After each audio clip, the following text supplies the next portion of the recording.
privilege of being the president of the League of Women Voters of Deschutes County. So I have a couple of announcements to make. Lots of action in Washington. HR 1 passed, and it's now been introduced as Senate Bill 1 in the Senate. Obviously, there's going to be some very interesting debate, and we'll see where that goes. Also, the House removed the ratification deadline for the ERA amendment, so that will also be going on to the Senate. Locally, and I'll mention this first, that Mimi wanted to make sure that we announced that the climate change bill just dropped today, and it is Energy Innovation and Carbon Dividend Act, and that was what the presentation was on last week, which was excellent, and that also should be posted on our website. Locally, as if we didn't have enough to do in April, Susie is in the process of inviting candidates to the forums for the race that is up on May 18th. So we are currently looking at the Sisters School Board, the Bend School Board, the Redmond School Board, the Bend Parks and Rec, and the Redmond Parks and Rec. So we are going to be very busy. Two of them we will divide into 2 sessions because they have so many candidates. So tentatively, this is set for mid-April.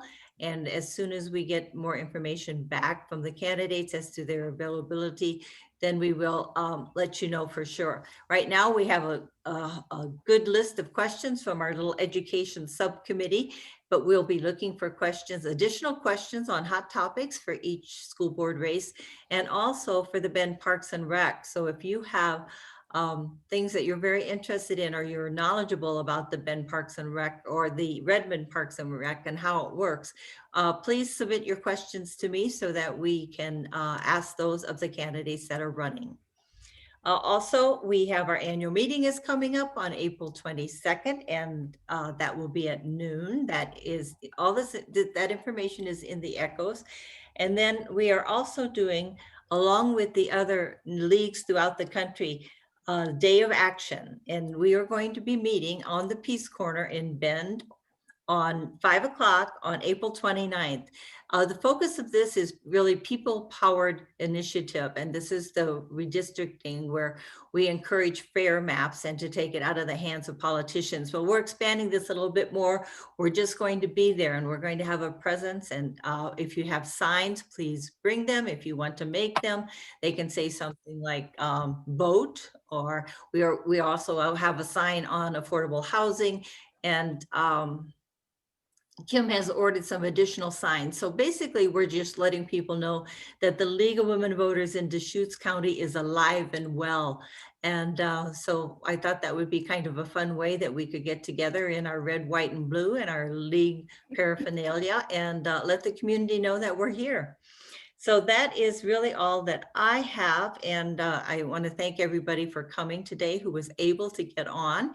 And for those, we'll be sending out an email if you're talking to somebody and said that they tried to get on and they couldn't, that we are going to try to have this on our website. This is probably, I think, the first time that this has happened to us. And so I apologize to our guests, and we're looking forward to your presentation. Thank you very much.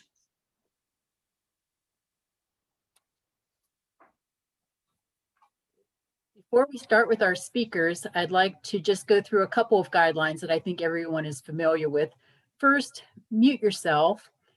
And second, please place your questions in chat at any time. After Phil and Ed speak, I will be reading the questions to them. And if you are a guest of the League of Women Voters today, please send a message to our membership committee, Mimi Alkire. And you can send a private message with both your name and your email address so that our membership committee can reach out to you afterwards. And Mimi's first name is spelled M-I-M-I, and you can send her a direct message. Today we have 2 great speakers, Phil Chang and Ed Keith. Phil Chang, as you know, is our newest Deschutes County Commissioner, and he was elected in November of 2020. Between 2004 and 2014, he helped bring together environmentalists, firefighters, timber industry, and community leaders to protect over 250,000 acres and restore the Deschutes National Forest. This group became the Deschutes Collaborative Forest Project and secured over $10 million in federal funds to restore wildlife habitat, help make our forests healthier and more resilient, and to protect communities from wildfire. Phil continued this work until 2020 as the state field representative for U.S. Senator Jeff Merkley, and then managed the federal forest restoration program for the state of Oregon. Ed Keith is the county forester for Deschutes County. He assists communities in becoming more fire adapted, and he does that with both technical and financial assistance to increase defensible space fuels reduction, evacuation planning, and wildfire preparedness. Please welcome our two great speakers, Phil Chang and Ed Keith.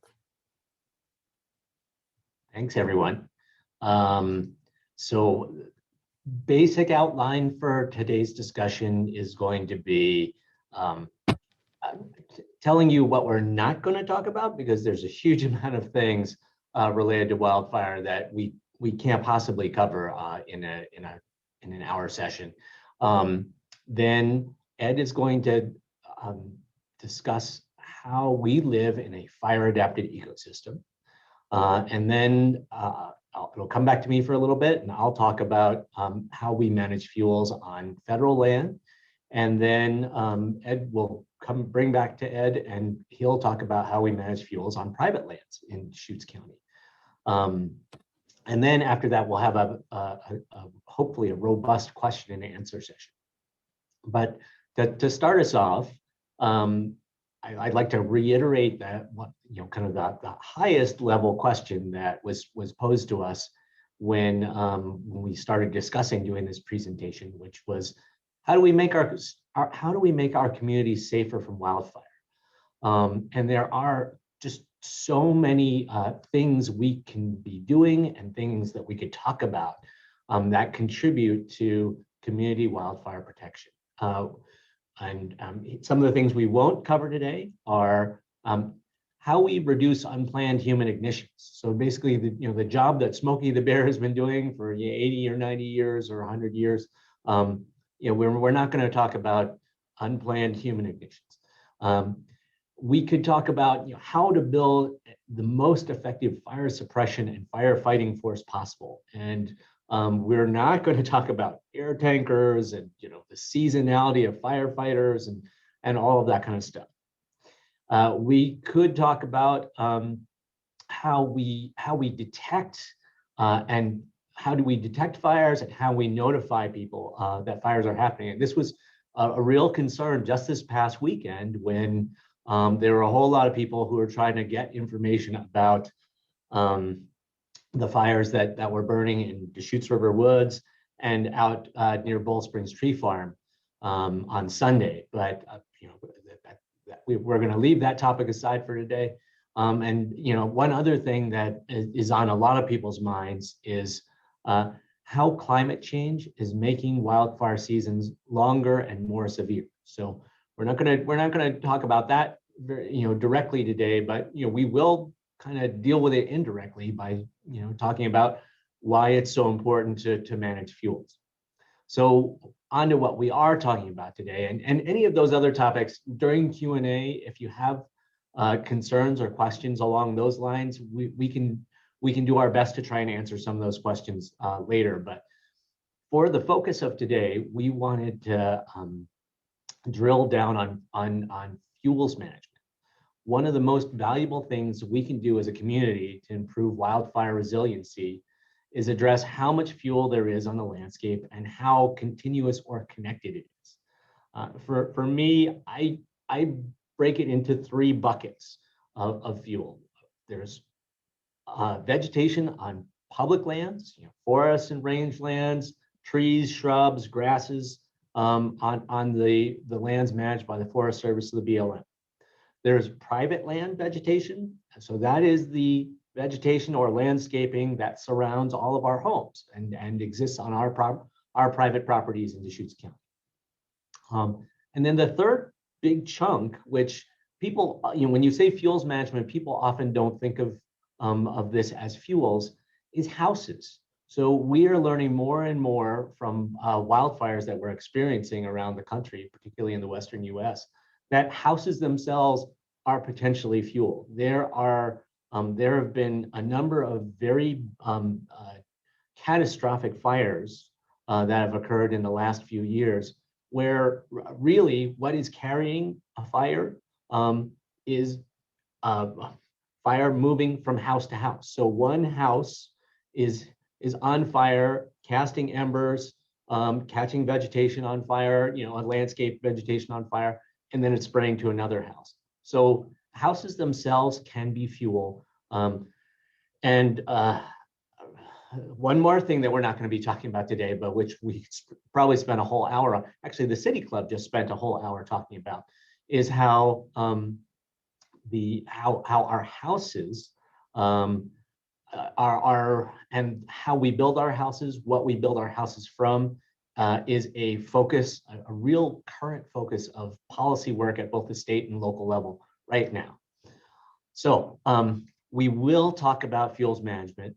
And at this point, I'd like to pull up the PowerPoint presentation and then hand it over to Ed Keith to talk about living in a fire adapted ecosystem. So let's see if I can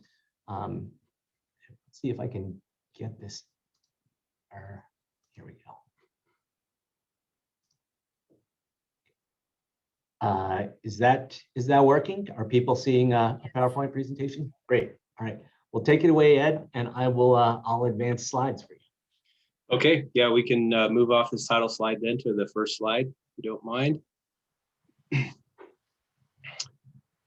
And yeah, I just like to. Whoops. Yeah, there we go. Okay.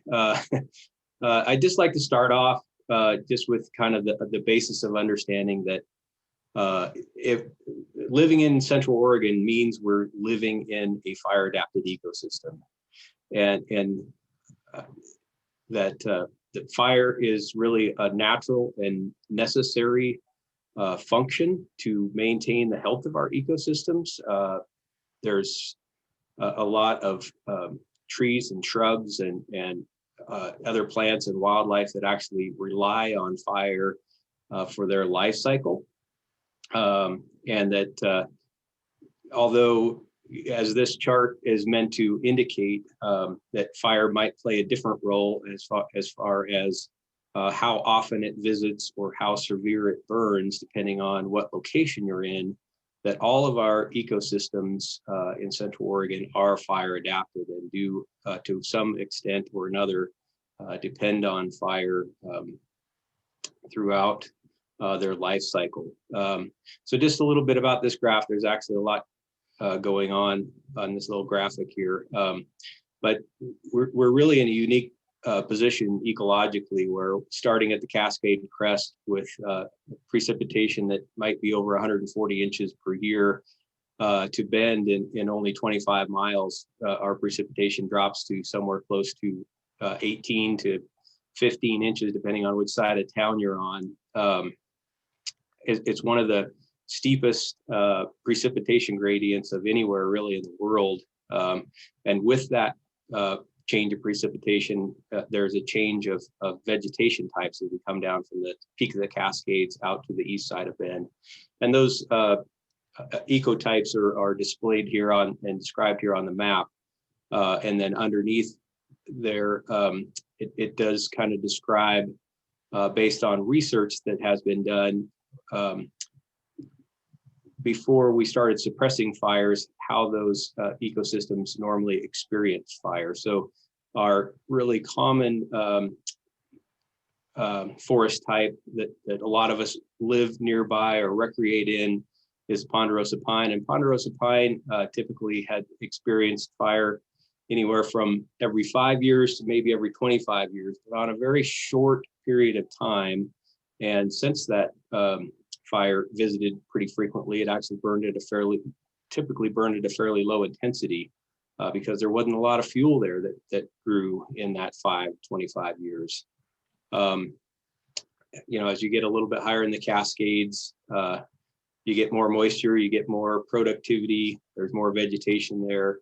but it's also a little wetter. So the fire return interval there is a little bit more, a little bit longer, and burned at what we'd say maybe a mixed severity, where some trees might be killed in patches, but not really high severity, where whole stands of trees might be killed when a fire burned through. So kind of patchy is what we'd expect.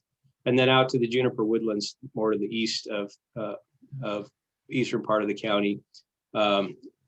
Again, maybe a little bit longer fire return interval for that, because it's actually so dry out there that the vegetation takes a while to grow back after the fire. So, but all that's to say that no matter where you live across that spectrum, all these ecosystems evolve with fire. Could you go to the next slide? And so you might be asking the question, how do we know that with any kind of definitive, knowledge? And we know that because of a lot of science that's been done and research that's been done across our forests, across the West, and even on forests really close to us. A really recent study was just completed between Bend and Mount Bachelor to collect what we call fire scars, or these tree cookies that are a cross section of the tree. And we can look on this picture and see a couple examples of that, where you can see the annual tree rings. And then as a fire burns through there, if it burns at a lower intensity and doesn't actually kill the tree, it just damages the outside of the tree and creates a scar that we can then go back and through what we would call dendrochronology, basically recreate the history that tree has experienced fire through the years. And if we collect enough of those, we can try to create a picture of our fire return interval in our forests. And like I say, this has been done recently in forests between Bend and Mount Bachelor, in what we call the mixed conifer forests, and actually found that that forest actually experienced fire even more than we thought it did. Anyway, that's all to say that before we came along, there was a lot of fire on this landscape, and our forests have actually adapted to living with fire. And so I wouldn't say fire is necessarily good or bad from a forest or a natural environment standpoint. It's just a natural process that occurs that these plants have evolved with under thousands of years. So just all that to kind of lay the foundation that that we're living in a place that has experienced a lot of fires and actually evolved with that fire. Next slide.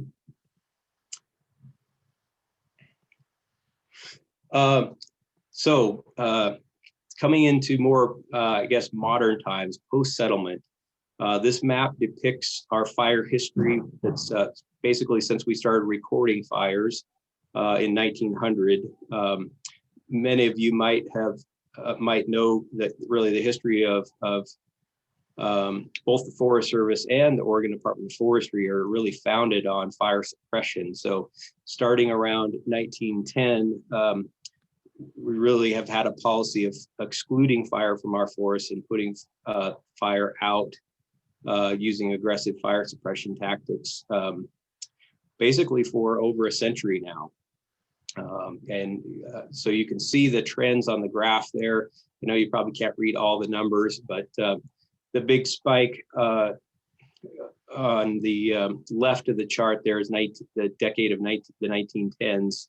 And then following that, the policy of fire suppression went into effect. And along with that, of course, there was lots of settlement, logging, grazing, a lot of other things going on there. But for a period of several decades across there, we were pretty successful at excluding fire from our forests. So at a time where if fire was playing its natural role, we might have seen 30, 40, 50,000 acres a year burning at a relatively low intensity. We excluded fire from our forest during that time. And then in the recent decades, starting in the 90s, and then the 2000s, the 2010s that are depicted on the right of the chart. We haven't been quite as successful in excluding fire from our forests. And that has to do a lot with the conditions that are in our forest now. And the fact that we can now only keep fire out of our forests when the conditions are right, the combination of good weather, available resources, and hopefully favorable fuel conditions. So if we could go to the next slide, it's going to just run through a photo series that starts in 1909. This is the same photo point. It goes from 1909 to 1989. There's several of these photo points out there, so this is just one series.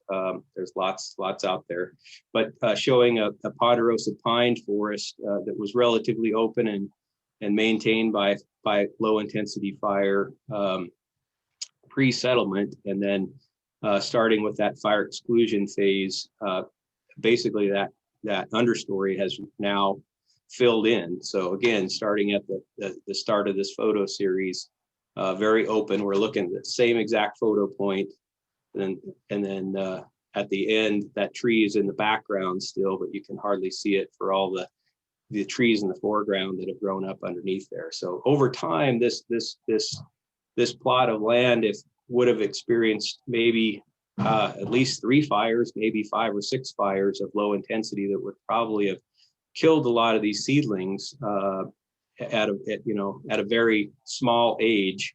But now you can imagine that as a lot of our forests are in this condition, if a fire comes along, we're not going to experience that same low intensity fire anymore. Really, the fuels are there that are going to carry the fire that would have stayed on the ground up through the canopy of those small trees. And now we have the continuity of fuels that carries the fire up into the canopy of the larger trees.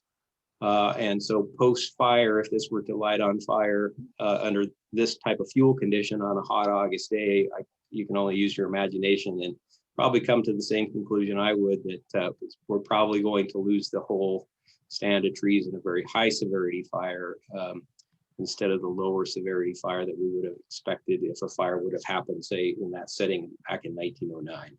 So, as I indicated, we're still very successful at fire suppression. Somewhere in the range of about 99% of fires are caught at 100 acres or less. We have a lot of fire on the landscape still, but we are still very successful at suppressing those fires. But we're really reliant on the weather conditions when those fires happen. We're reliant on having resources available, and we're hopefully reliant on having the right set of fuel conditions on the ground so that firefighters can be successful in suppressing that fire. Go to the next slide, please.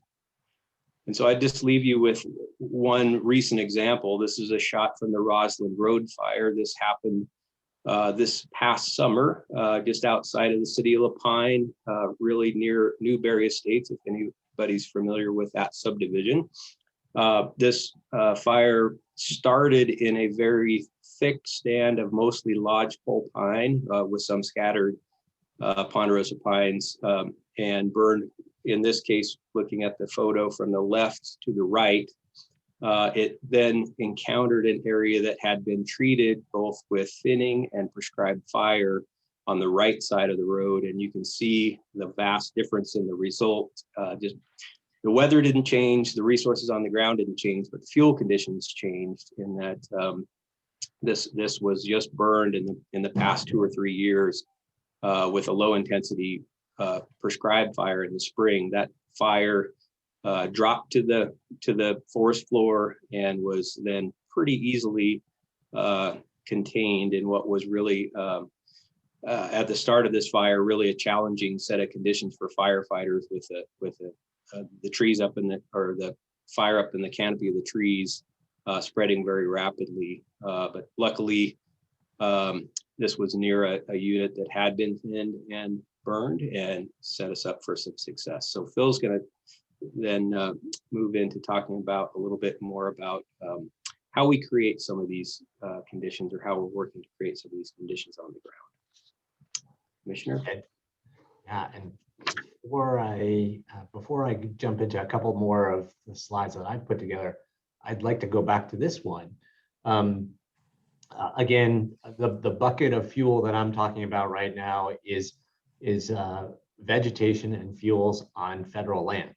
And you may have been so wowed by this slide and all the fires on it that you may not have noticed sort of some of the background information in here is that there is all the stuff in light green and this kind of medium light green on the far western edge.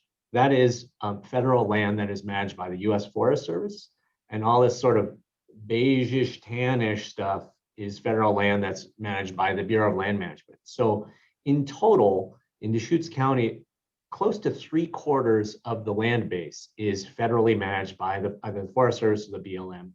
So to reduce the risk of wildfire to our homes, we really need to think about fuel loads and connectivity of fuels on federal lands. As you got a sense from Ed's excellent presentation on fire adapted ecosystems, we have turned this into a landscape where there are way too many acres of forest that are too dense with small trees and shrubs. And there are too few acres where we have low densities of large trees and an understory of more like grasses instead of shrubs. So that's our goal, is to restore the forest ecosystem to this more natural and more resilient state that was once maintained by frequent low severity fire. And yeah, so I'll go from there right to talking about, so Ed showed you this slide where you can see the stand on the right side of the picture, on the right side of the road, was thin and mowed and had prescribed fire put on it, and that's what makes it. You just look at the difference in density between the trees on the right and the trees on the left, and that change in density, that change in understory, makes all the difference in what a fire does in those stands of trees. So how do we get those treatments done? Here's just a couple of slides that depict the process of forest restoration. On the top left, you can see people who are doing thinning by hand. So crews out with chainsaws, cutting down small trees and chopping them into little pieces, and then they probably pile all those little pieces up and pile and burn. On the right, you can see a mechanical thinning operation. So using heavy equipment. In this case, this particular piece of equipment that you see here is specially designed to be extremely light on the land. It has these very large tires, so it doesn't it exerts very little pressure on the landscape, and you use heavy equipment to cut trees down, delimb them, and then potentially leave a lot of that material on the land. In this case, they're actually driving over branches that have been taken off of trees to again protect the soil. And then some of the material is suitable to be taken out of the forest for to be used for some kind of forest products. So there's hand thinning, there's mechanical thinning. Down in the lower left, you'll see brush mowers. So this is like a lawnmower on steroids. And it can go out and you can drive it through 4-foot tall bitter brush and manzanita and stuff like that, and you can knock all that stuff down. And again, that brush, just like a bunch of those small trees, that brush wouldn't be there but for the exclusion of fire over decades. If we had frequent low intensity fire in those areas, what you would see in the understory of the forest, instead of all that brush, is a bunch of grasses and wildflowers and beautiful kind of herbaceous non-woody type vegetation. And then the last slide in the right corner is prescribed fire on the landscape. And one of the things that we've learned is that thinning is really valuable for reducing fuels. Mowing is really valuable for reducing fuels. But if you really want to change fire behavior to get from kind of medium severity to low severity fire, it's really important to do that final piece of fuels reduction of putting prescribed fire on the landscape to basically gobble up all the needles and branches and things like that are on the forest floor, and that leave us with very low fuel loads to feed the next fire that comes through there. So, this next series is just literally a before and after restoration series in one spot. So here you can, this is right up near Sisters. You can see lots of small trees and lots of brush in the foreground. And if you look really hard, you can see a couple of kind of larger diameter we call them pumpkins, larger diameter orange barked trees in the background. And then the same spot after thinning and mowing, those big resilient trees are still there, and now you can see them, and now they're surrounded by fuel conditions where it would be very challenging for a fire to travel from one tree to the next. So, so that's a little illustration of the restoration process. And now I'd like to talk a little bit about what's hard about getting this work done. So there are a lot of challenges to getting this work done that aren't necessarily on the ground challenges. They are social and political challenges to getting the work done. And just to really quickly run through a few of them and talk about how we solve for these challenges. Our first problem in the last couple of decades is that the national forests, people fought really hard and long over national forest management over the past few decades. And starting 1960s, 70s, 80s, 90s, 2000s, and then about 15 or 20 years ago, we started to see historical enemies reaching out to each other and saying, we can cause gridlock in the forest, we can make it so that nothing happens, but that also means that nothing good happens. So if we want to see active restoration in the forest, we actually have to collaborate.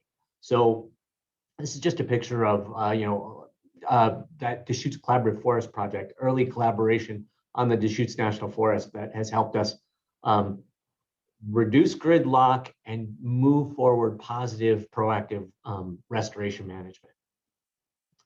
Planning is it's a very under-respected, I would say, art that happens within our federal land management agencies. So we have specialists on our national forest, and they need to balance all sorts of natural resource values over the long and short term.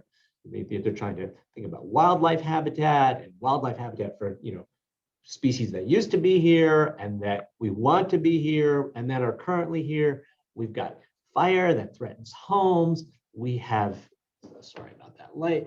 We've got industry that we want to maintain and jobs that we want to maintain in the forest. We've got recreational uses. There's all these values that we care about, the things that we're very passionate about on our national forests. And planners basically try to balance all these values and plot a proactive pathway forward. And so these polygons on this map are basically some of the planning areas that have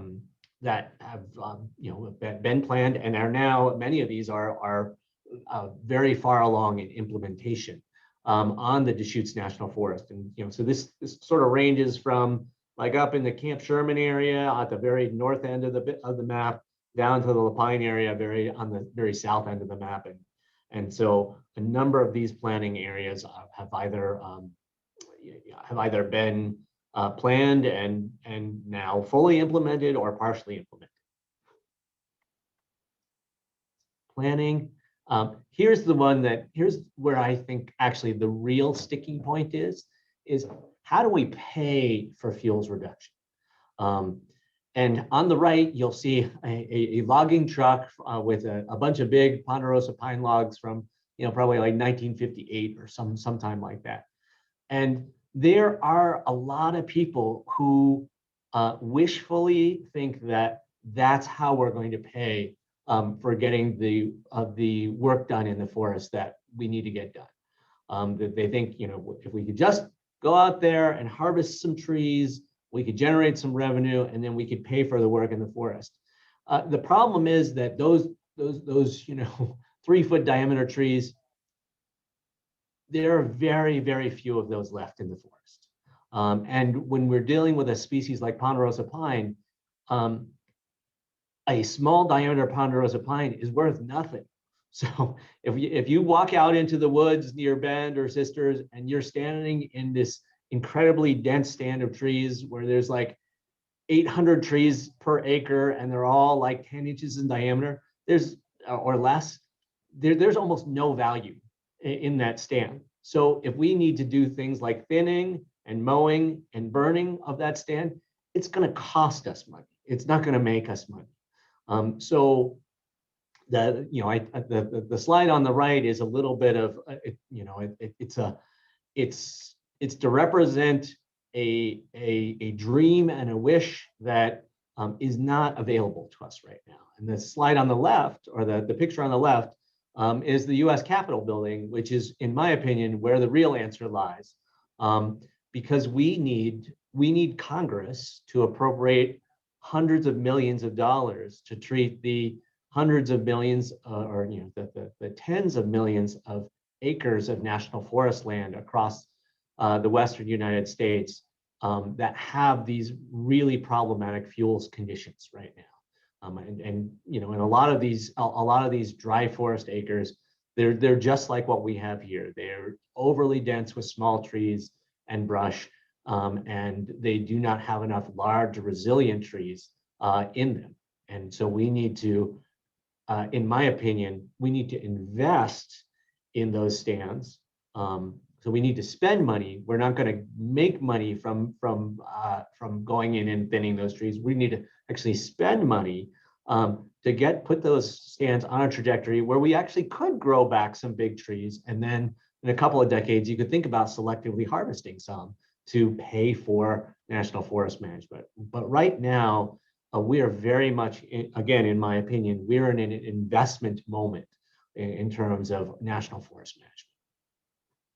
So funding, and then the last really big bottleneck that we're facing here on the Deschutes National Forest is getting prescribed burning done. So we, and I'll try to speed up here a little bit, but basically there are all sorts of constraints that make it hard to get prescribed burning done.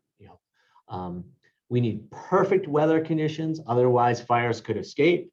We need perfect winds, otherwise we could be blowing a bunch of smoke into the city of Bend or the city of Sisters. And the days when those conditions line up and we have the people to do prescribed fire are really, really limited. And so we're doing a bunch of things to try to get past those bottlenecks so that we can get more prescribed fire done. But we have a backlog on the Deschutes National Forest, over 100,000 acres that, prescribed burns that are planned but have not been implemented yet. And again, these are critically important to making the forest more resilient and protecting our homes. So with that, I'll just say that through this Deschutes Collaborative Forest Project that both Ed and I have been involved in for many years at this point, it's sort of our vehicle for getting a lot of these things done. The collaboration to get to agreement, supporting the long-range planning that's happening on the national forests, securing supplemental funding to get more work done on our federal lands, investing in those federal lands, and tinkering with and getting the kinks out of the system so that we can get more prescribed fire done. And with that, I'll pass it off to Ed to go to private land treatments. Okay, so Commissioner Chang was speaking on really the importance of the federal land management, and there's it's certainly an important piece and a very large piece of the puzzle of figuring out this issue. But I would say we really need to think of this, or if you could think of it, it's really sort of a spectrum. So, on the left might be the federal lands or the wild lands, the lands that aren't going to be developed, and moving across all the way to the right, it might be downtown Sisters or Redmond or downtown Bend.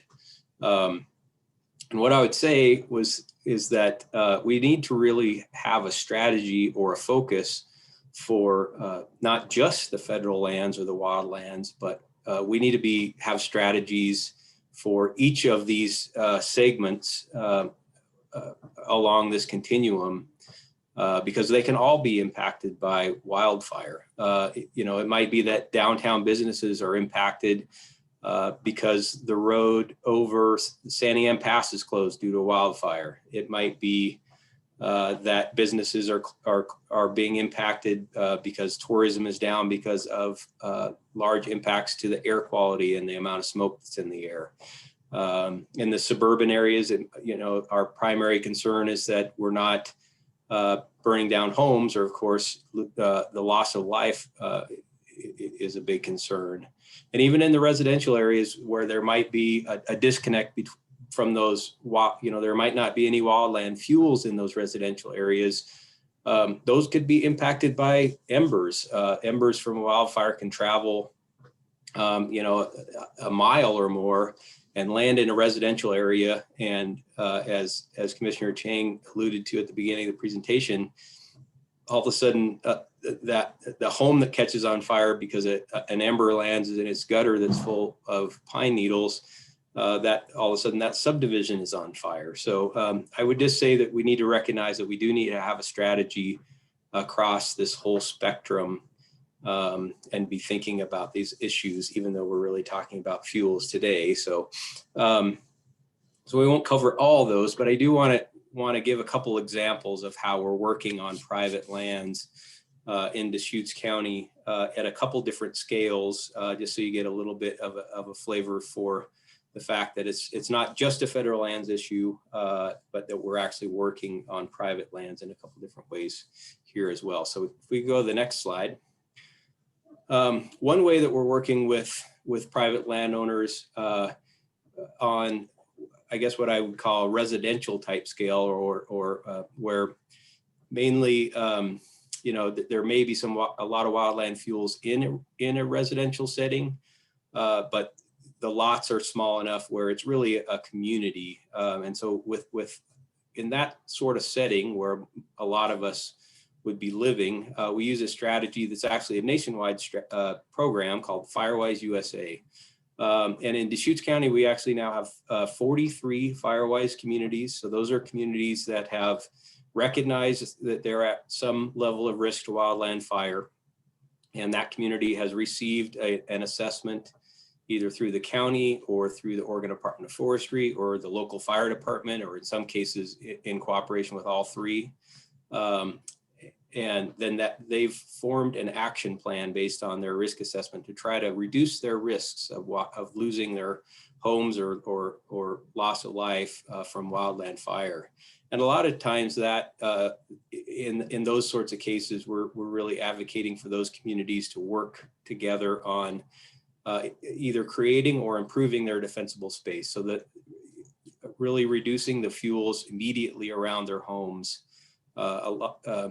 Research on all these fires that we've experienced a lot of home loss on really shows that home loss is really determined by the condition of the fuels immediately around the home. So the first 100 feet around the home.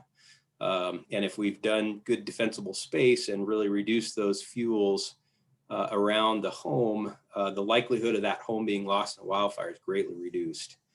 So we use this model to really, you know, in communities that are trying to work together beyond just an individual, but you know, in some cases, hundreds of lots, they're really coordinating, you know, spring cleanups and those sorts of things through our Firewise Communities program. So that's kind of the, you know, the smaller lot private land strategy that we're using in Deschutes County. We also, of course, have the Fire Free program that encourages people to do that defensible space and drop off their free yard, or it's a free yard debris drop off program each spring.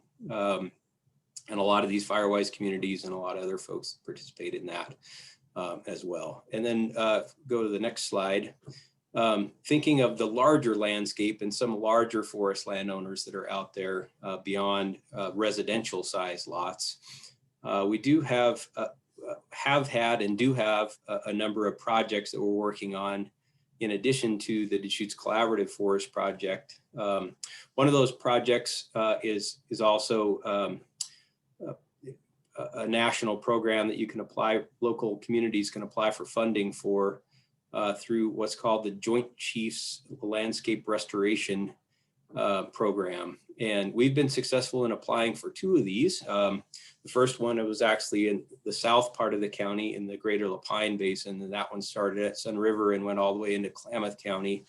And that was completed a couple of years ago. And that provided somewhere between $6 and $7 million of money to do that fuel reduction work. And that was not just limited to federal lands, but available for private landowners as well. And then a newer project that we have just starting, the award was just announced this spring, is a project we're calling the Buttes to Basins project. And so that's this project that's outlined in red here on the map on the right side of the screen. And that starts in the south side of Bend and extends all the way up into Jefferson County in the Camp Sherman area. And this is a project that proposed to do this landscape scale fuels reduction on both the private and the public lands across this landscape.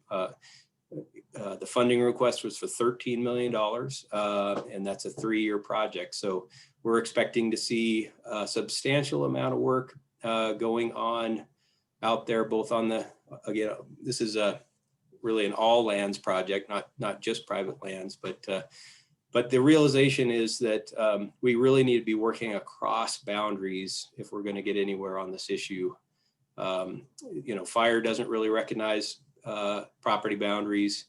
And so we're trying to think of thinking of at project level scales where we're working across a large enough scale on the landscape to really make a difference in the fuels and the fuel loading that we're seeing out there and trying to have an influence over.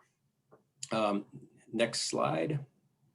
So I just would close by saying that on the private land side of things, there is a lot of help out there.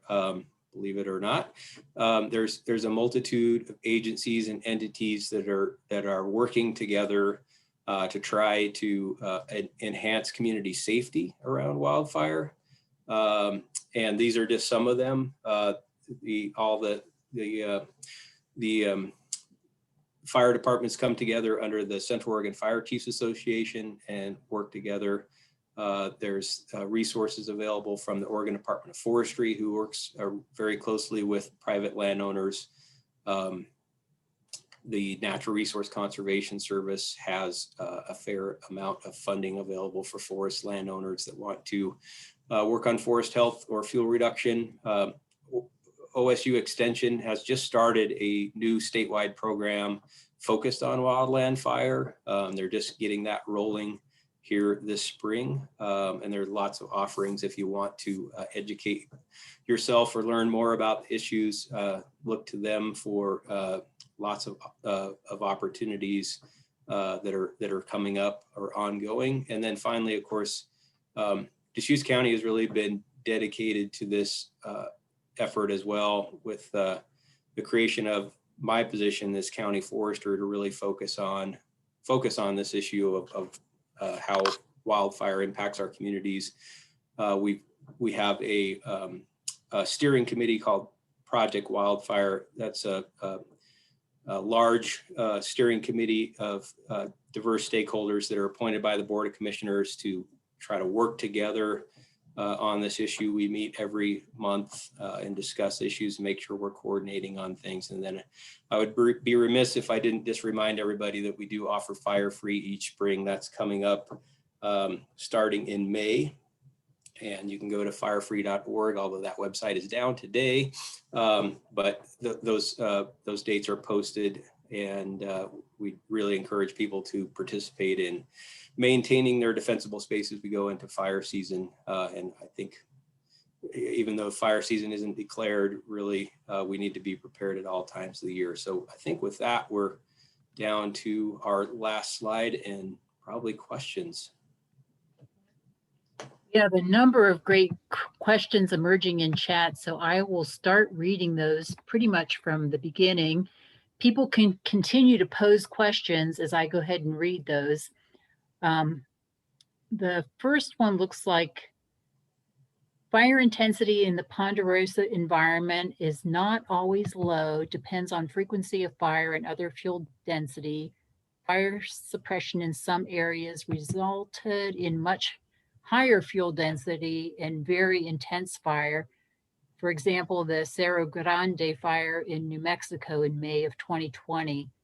So did anyone want to comment on that? And either way. I would just say, yeah, I agree. And hopefully, as we kind of talk through that, definitely, speaking from the past, I think, it's not really black and white in that Ponderosa pine always would have experienced low, but, in general, Ponderosa pine would have usually experienced a lower intensity because of the frequency that fire frequency that it experienced. But true, today we're seeing fires that burn at higher intensity because of that fuel buildup, and also at not just higher intensity, but much larger in scale. So,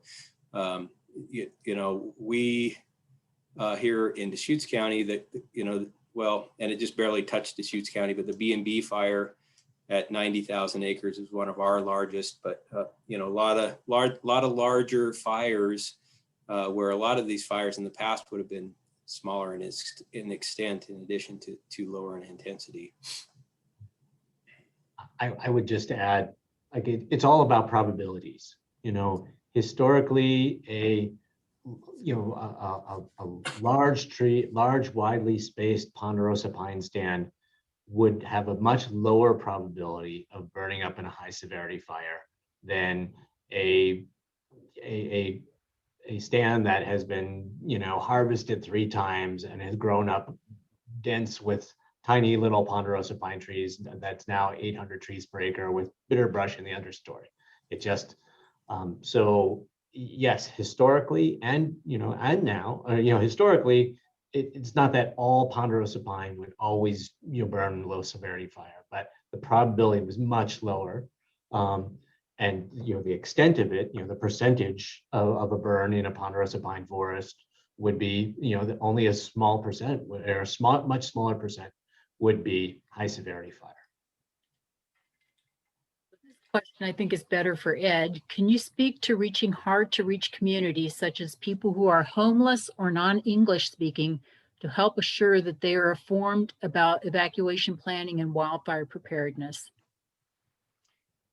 Yeah, I guess I would start by just acknowledging that we still have work to do there. In the nature of the question, they are hard to reach. So I could speak to a couple things. As far as non-English speaking, some of our, really most pressing information we put out to the public, we use a website called centraloregonfire.org. And we did put some effort into trying to all the static language that's up on that site is translated and available in a we've recreated all those pages so that people can go there and understand more about forest restoration and air quality and how it might impact their health and those sort of things. And that is translated to Spanish, and we do have a translate tool on that website. So that's a little bit of what we've done. As far as the reaching homeless and transient folks, that's a tough one. I would say that if we do have fires in those areas that are known, and they are fairly well known by the sheriff's office is responsible for evacuations. And so they're usually very quickly to get on scene. They are generally knowledgeable about where the concentrations of homeless people are, for example, in the China Hat Road area, for just one example. And if we do get fires that threaten those areas, the sheriff's office does, prioritize trying to get to those people and notifying them and making sure that they move. It's a little bit more challenging in that, if you have an address and you register your cell phone, we can basically identify all those addresses that are under an evacuation notice and send a notice to a cell phone. But it's not really possible for us to do that for somebody that isn't living in an address, obviously. And so I'd say, the main strategy for evacuation for people that don't have addresses is that we send search and rescue personnel and sheriff's office personnel to the scene fairly well immediately and start to move the people that are there out of harm's way as best as we can. But I think we still do have some work to do in both of those areas. Sounds like a lot is already happening, so that's great to know. So one question here is, will these practices of forest management be taken up in the federal forests?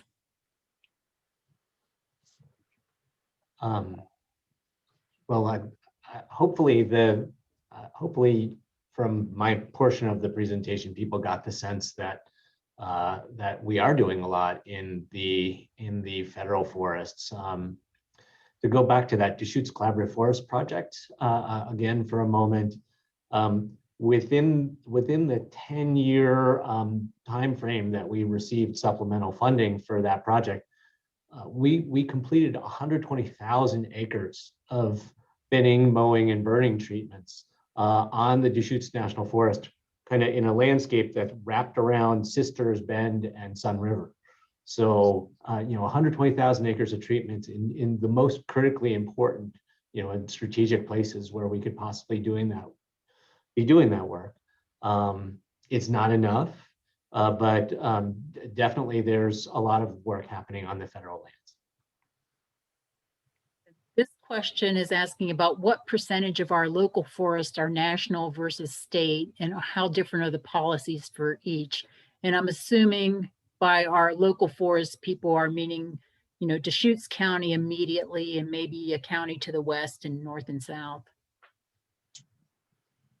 Ed, you wanna- Yeah, I can take a stab at that. So I most accurately know the numbers for Deschutes County. So Deschutes County, so the Deschutes County's percentage-wise breaks down that right almost exactly 50% of Deschutes County is managed by the U.S. Forest Service, Deschutes National Forest. That's right around 1 million acres of our 2 million acres. Another 25 or so percent, 24% or so is managed by the Bureau of Land Management. And those are mostly range lands, but there are some kind of mixed ponderosa pine, juniper lands as well. And then the remainder, there's a couple percent that's state lands. Those are also mostly range lands, not state forests in Deschutes County. And then the remainder of maybe 22% are privately owned lands. And then for the state, I believe the state is approximately like 61 or 2% of the forest land in Oregon is federally managed. And then the remainder is either private or state the state manages a very small percentage of land in the state. State forests comprise about 2% of the forests in the state, 2 to 3%. Yeah, hopefully that gives people a little bit of a proportion of the size. And I think Phil has gone over some of this. There's a question about, is there a bill in Congress that would provide money for forest management, especially for fire suppression? And you had mentioned that the Deschutes Collaborative Forest Project got over 10 million in federal funds, but I think this may be asking if there's more on the horizon. Yeah, so having been a congressional staffer for a member of the Appropriations Committee, I track the buckets of money pretty closely. The ones that I pay most attention to are there is a line item in the Forest Service's budget for hazardous fuels, and within that there are sub buckets. Things like the Collaborative Forest Landscape Restoration Program that funded our DCFP project. So there's fuels dollars, there's timber dollars, and on a forest like the Deschutes, they really blend those together. So when they do go out and do a project, a fuels reduction project, there may be a little bit of commercial material out in that project area that gets removed and utilized for commercial purposes. And so they can use their timber dollars for that project that's really mostly driven by fuels reduction. So those two line items, the fuels and the timber, are kind of the very basic funding pots that I like to keep an eye on. Fire suppression is another piece of the Forest Service's budget, and it has grown dramatically over the last few decades, to the point where right now more than half of the money that the Forest Service gets every year is that they plan to just turn around and put that directly into fire suppression activities, to the point that well, actually, and the other thing I should say is that they turn that money around and put it directly into fire suppression activities.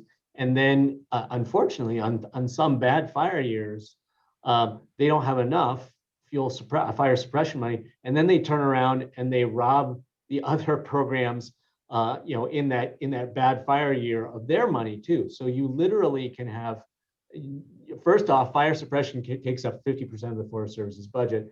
Second, they might come and rob your fuels reduction dollars for that year.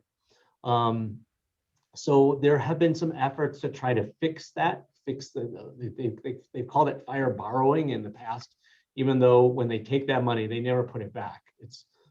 It's fire stealing. There have been some efforts to address that, and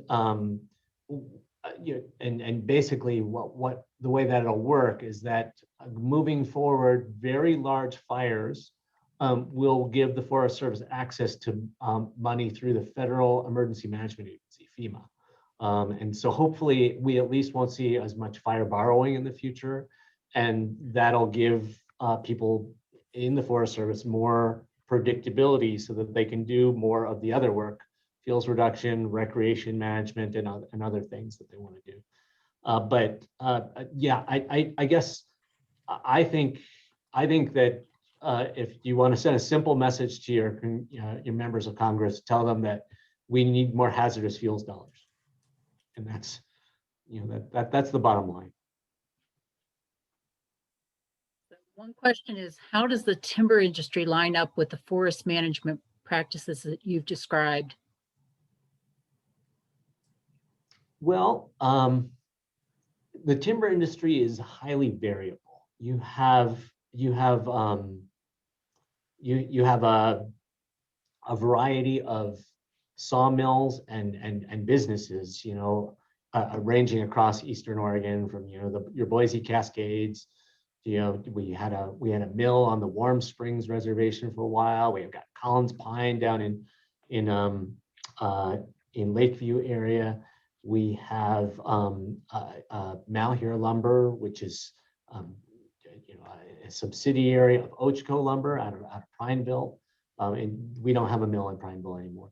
And most close to us, we have Gilchrist Forest Products, which is just changed ownership a little less than a year ago, here in Central Oregon. So that company, we actually, I haven't had a chance to speak with them myself, so I don't have a sense of their federal forest management policy orientation yet.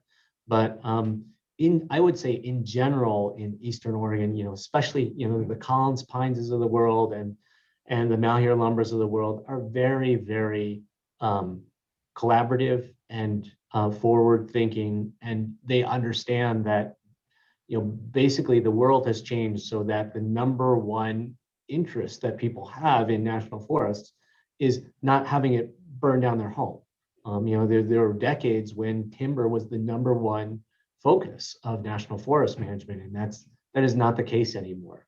So the forward-thinking timber businesses now understand that to the extent that they can align their goals and their mission with this holistic forest restoration approach that's heavily about fuels reduction, then they can continue to get some predictability of flow of material to their industries. And we also see parts of the forest products industry stepping up more and more that and engaging in this new forest economy that we didn't see before. So basically, companies that make stuff out of small trees, they have a lot of opportunities in the current world that we're living in. And we have in Central Oregon companies that make paper chips out of small trees, paper pulp chips,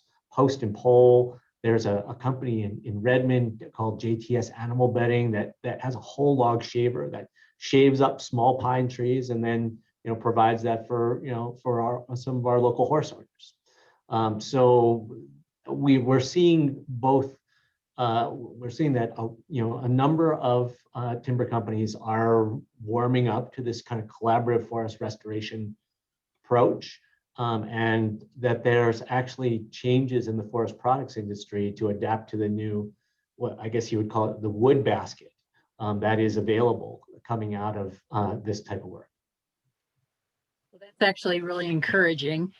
And we are at 1 o'clock right now. I want to respect both of your times because I assume that you have things back to back scheduled for yourselves. So do you have time to answer any more questions, or do you both need to go? I could stay for another 10 minutes. I don't know where Ed's at. Sure. So one of the questions that we haven't addressed is smoke, and it has become a Central Oregon problem in the 20 years that Mimi has lived here. Can prescribed burns be managed so that smoke will not become the next big health hazard in Central Oregon for asthmatics or anybody with respiratory problems? Ed's the pro on this.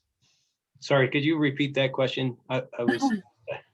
Okay, smoke has become a big Central Oregon problem in the 20 years that Mimi has lived here. Can prescribed burns be managed so that smoke will not become the next big health hazard in Central Oregon? Okay, yeah, I thought there was a little bit more to that. I just wanted to be sure I was capturing the whole question.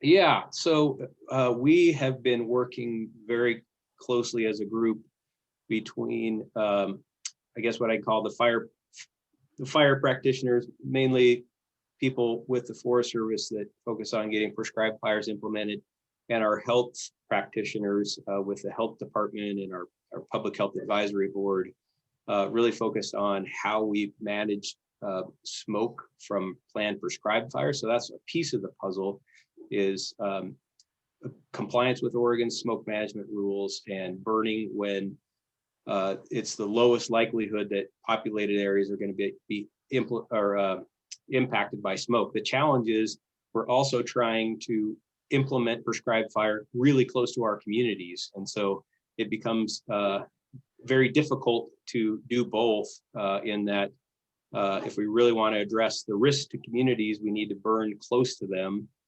but we don't want to impact them with smoke. And so we try to pick, Forest Service really works with the Oregon Department of Forestry meteorologists in Salem, who issue on a daily basis a smoke management forecast. And those burns are planned in a way that will at least minimize the impact to people, not completely eliminate it.